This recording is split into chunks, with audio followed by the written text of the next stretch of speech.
Paper attempt करते वक्त mostly students ये गलती करते हैं, लेकिन आपने ये गलती नहीं करनी।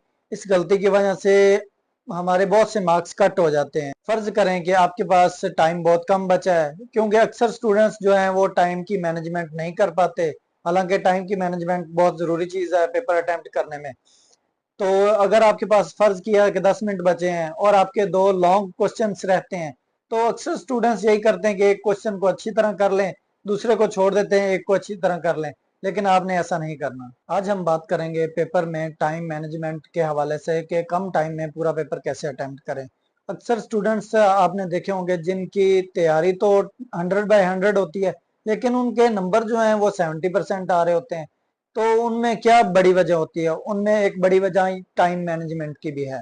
होना ये चाहिए कि आपको पहले से टाइम का और क्वेश्चंस का पता होता है। आप घर से ही टाइम की मैनेजमेंट करके जाएं कि एक क्वेश्चन को इतना टाइम मिलता है और इतने टाइम में ही हमने कवर करना है। तो इसकी आपको घर में पहले प्रैक्टिस करनी चाहिए और हैंड राइटिंग को तेज और अच्छा करना चाहिए। लेकिन फिर भी अगर आप एग्जाम दे रहे हैं और आपके पास टाइम बहुत शॉर्ट है और क्वेश्चंस अटेम्प्ट करने वाले ज्यादा रहते हैं, तो इसके लिए हमें क्या करना चाहिए, यही मैं आपको आज बताने वाला हूँ। तो हमें ऐसा क्या करना चाहिए कि जिससे हमारे नंबर भी बहुत कम कट हो और पेपर जो है वो भी पूरा अटेम्प्ट हो जाए।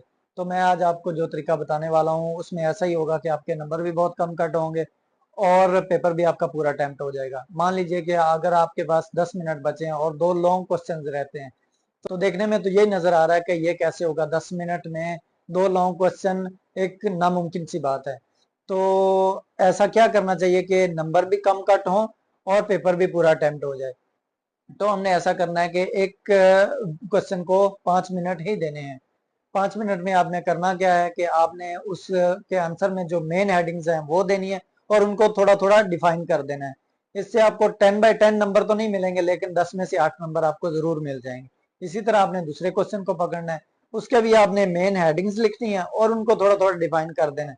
5 मिनट में अगर आप ज्यादा कर सकें तो वो भी कर लेना है।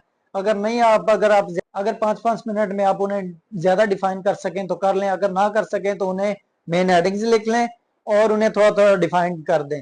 अब इस तरह आपके 10/10 नंबर तो नहीं आएंगे, लेकिन 10 में से 8 नंबर आपके जरूर आ जाएंगे। तो ऐसी टिप्स और ट्रिक्स और मुफीद मशवरों के लिए हमारे चैनल को सब्सक्राइब करें।